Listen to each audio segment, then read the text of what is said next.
This ancient symbol of the Holy Grail that appears in Arthurian literature. What is it? And the story that Mallory tells of Lancelot, who is the protagonist really of the story, is a story of failure.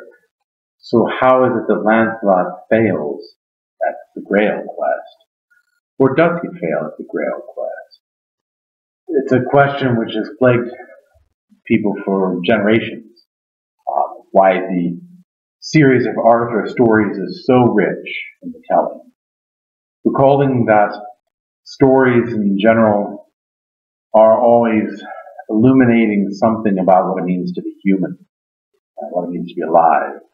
The Arthur story, the Lancelot story, does that. It illuminates a very profound thing about what it means to be alive. First off, to keep in mind that Lancelot, like all the knights in the story, is a secondary rendition of Arthur. The knights that perform various activities in the story are Arthur in a different way. They're extensions of Arthur. So there are going to be parallels in the story. Keeping that in mind, you notice with Lancelot at first, he is the greatest of all the knights. His story, originating with Crescien is really a retelling of earlier stories. Crescien draws on the Perceval story, which has been around already, and the Gawain stories that have been in various forms in Celtic lore. And so there are going to be similarities between these two. So just as Perceval is called the greatest of knights, Lancelot in the story that Crescien creates, in the story that Mallory creates, is the greatest of all the knights. In Mallory's story, Lancelot appears as a young man, probably in his young 20s, his early 20s, and he is handsome and strong and intelligent, and he already comes from a wealthy family, and he has everything going for him. He's top of the world at the beginning of the story. The very first thing that he does, as a matter of fact, is he heals somebody with a grievous wound, and this is parallel to the healing that is done by Perceval and also by Galahad, the miraculous healing.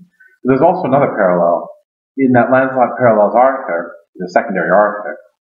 The healing of the man with the sword in his head is a parallel to the healing of the nation that Arthur does when he pulls the sword out of a stone. Just as sword is pulled out of stone, stone is unformed material, and sword is refined, crafted art or knowledge or intellect.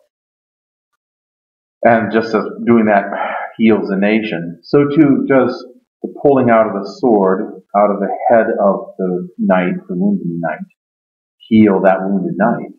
But Lancelot's first act on the scene, when he first arrives, is an act similar to what Arthur's first act is. Lance doesn't do this either for selfish reasons, or for anything other than the fact that he is asked to do it and he wants to heal the man.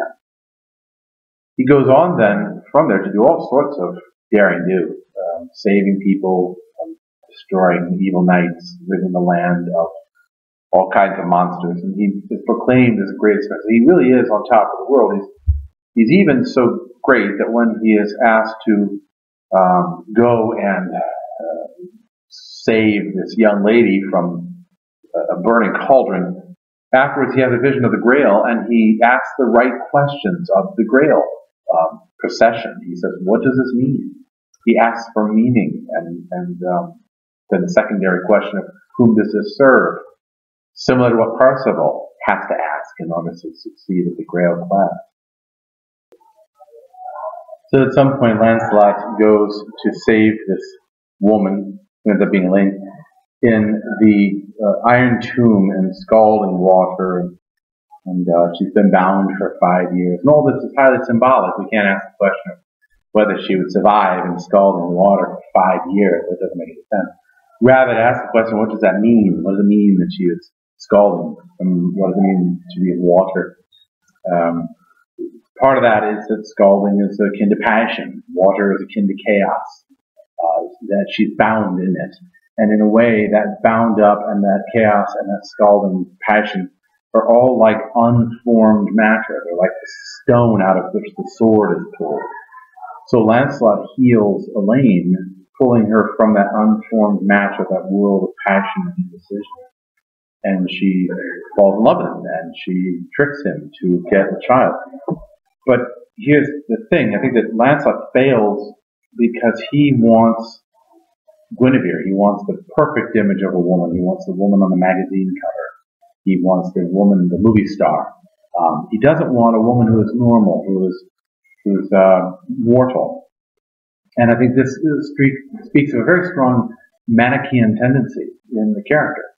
A desire for the ethereal and the eternal and the immortal, without recognizing that the mortal and the earthly and the physical are equally important. And this brings us to the idea of the Grail, because Elaine and the Grail are very closely connected. She is the daughter of Pallas, who is the Grail king in Carbonic. And so, and right after Lancelot sees the Grail procession, Elaine appears and he sees her. So she's really very connected to the Grail, but she's also connected to the Grail in another way.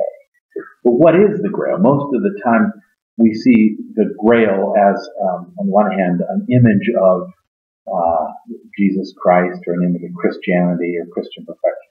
Or we see the Grail as that one thing that will allow us to accomplish a task, like the Holy Grail of genetics, or the Holy Grail of civic planning, that sort of thing. We could read that way, that's true, but I'm suggesting here that I'm to apply the four levels of thought, four levels of interpretation to that image of the Grail. The literal, the allegorical, the tropological, and the anagogical. Only in this way is this fantastic image able to be unpacked. Now, on a literal level, the Grail is the cup of the Last Supper. In Christian mythology, the Last Supper, where Christ institutes the Eucharist, and the cup from that is taken by Joseph of Arimathea. And literally, the cup is the cup that catches the blood of Christ at the cross.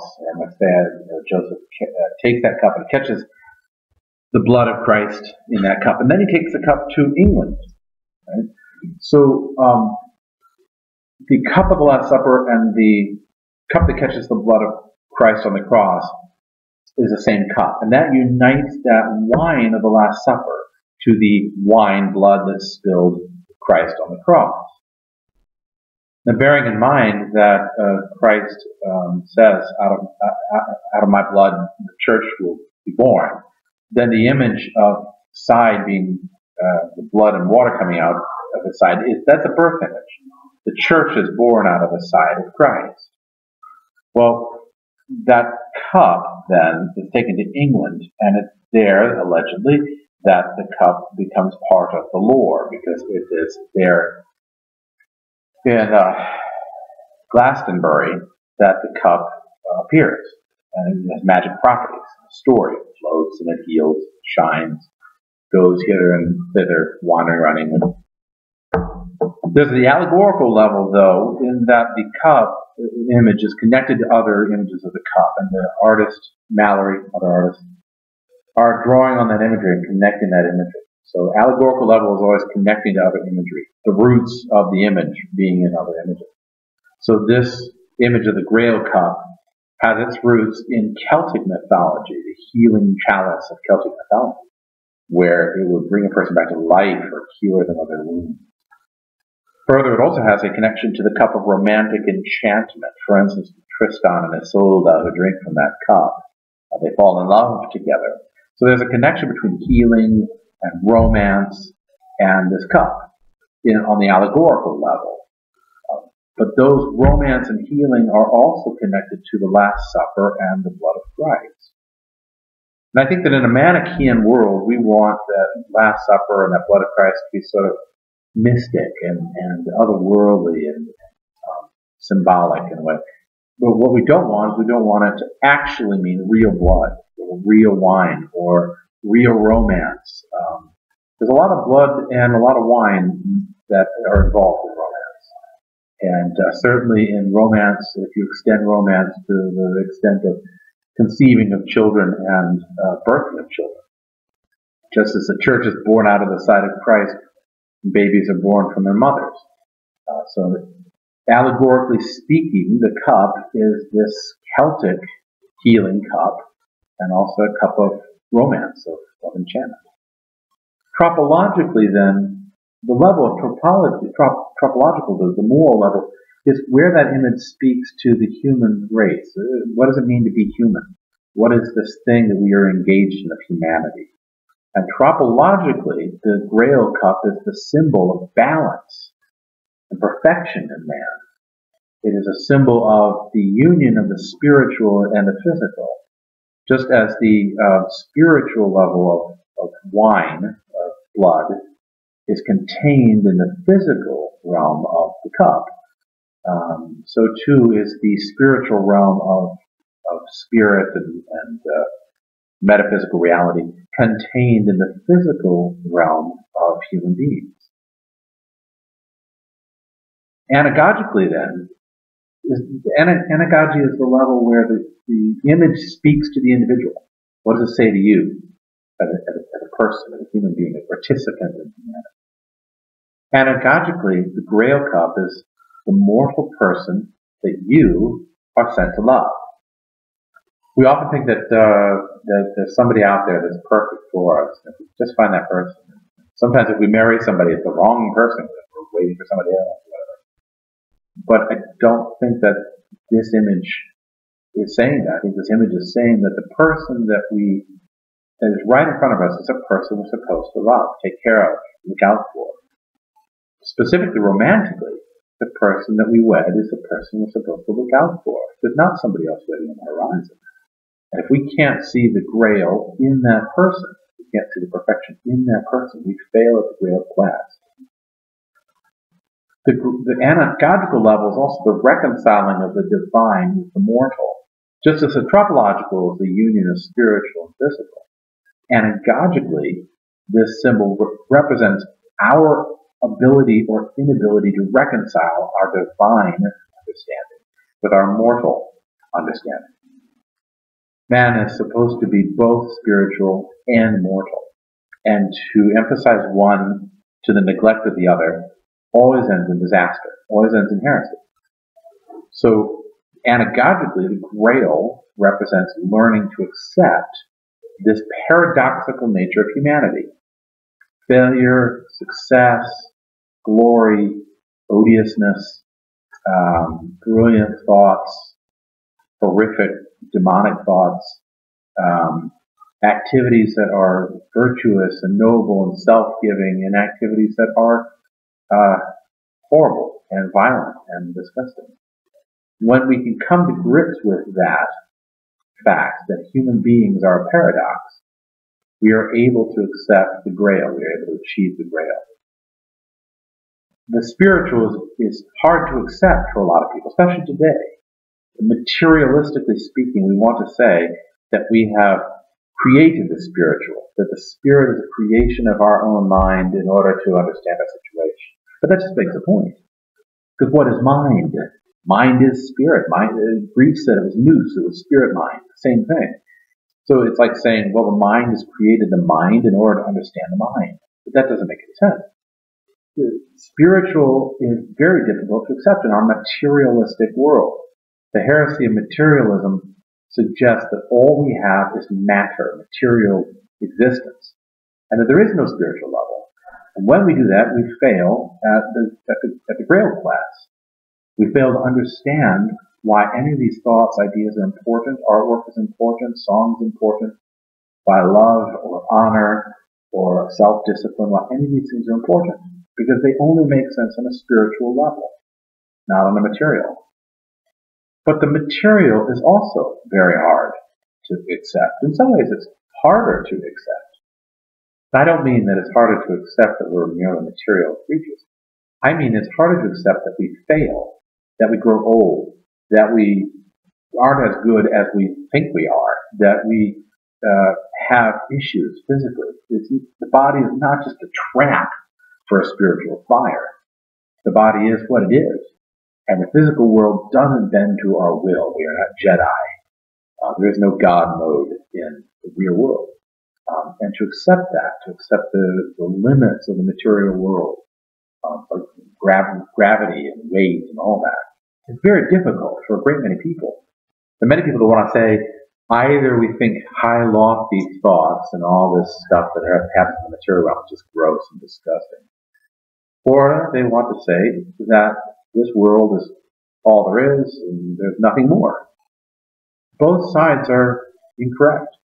The only solution is a paradoxical solution, and that's the spiritual and the mortal together. That's the Grail. The Grail is that unity between the two. And if we're able to do that, we're able to succeed at the Grail quest. Well, therein lies the story of Lancelot's failure. Lancelot fails because he wants the spiritual, the high, the noble, the perfect, the girl on the screen, the Photoshop supermodel. He wants Guinevere. What he doesn't want is Elaine. And he can't accept Elaine, who has all the problems of a mortal woman, including the fact that she's going to age and die. Paradoxically here, Guinevere doesn't really show affection at all to Lance. And she's distant from him, very cold, very remote. And she's married to Arthur. Elaine, on the other hand, really loves Lancelot for who he is. Not for his name or his fame, but for who he is as a person. And she wants what's best for him. And she tries very, very hard to gain his love.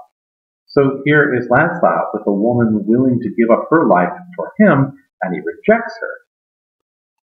And there's a woman who doesn't care much for Lance at all, and Lance keeps going after her. And because he keeps going after that high and spiritual and rejects the mortal, he cannot literally see the Grail, Elaine, can't see the Grail when it's right in front of him. This is why later on, symbolically in the Grail quest, he's shut out from the Grail castle. His sin is that he has rejected the Grail in Elaine, and then she dies, and he can't get it back. And he at first rejects his son, Galahad. But Galahad is this repeat of Lancelot. Lancelot is the working name of the fellow. That's like, I'm Batman. I am Lancelot. His real name is actually Galahad. So he is repeated in his son, Galahad, even though he wants to reject the boy. And Galahad is the one who goes on to achieve the Grail, to succeed at the quest. Ultimately, Galahad's ease of gaining the Grail is not repeated by Lance. But Lancelot suffers the loss of the entirety of his civilization. In fact, he's the cause of it.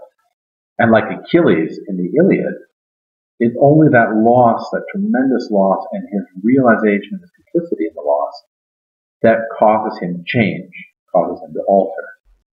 And at the very end of the story, when he's lost the entirety of his civilization, and his king has been killed, and his best friend Gawain has been killed by his own hand, and when Guinevere has rejected Lance and entered the convent and died, and Lance himself in failing health in a monastery where he has no material objects anymore at all and lives a very austere life, finally he accepts that he is spiritual and mortal.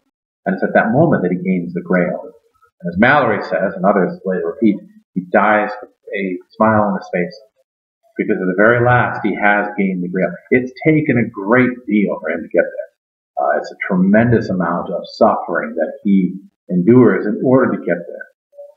But like characters in previous stories, whether it's Percival or as far back as Cupid and Psyche, suffering has caused that eventual success at the Grail quest that was initially denied to Lancelot when he was in his prime. It's for this reason that he is the protagonist of Mallory's story, and for this reason that he is so interesting as a character. Because Galahad is not really Galahad to succeed. But Lancelot's interesting because he is best, and then he fails, and he eventually comes around. And I think that's why also the story is so immortal, because that's the story of humanity. Every one of us fails. Every one of us has to come to grips with the spiritual and physical side of our nature. Every one of us has to pick ourselves back up at some point and try again to achieve the Grail. Lancelot is interesting and fascinating and wonderful as a character, not because he's such a great, good-looking, fantastic star of the football team, but because he is, like every one of us, a failure who eventually understands what it means to be human and therefore succeeds at humanity and the Grail quest.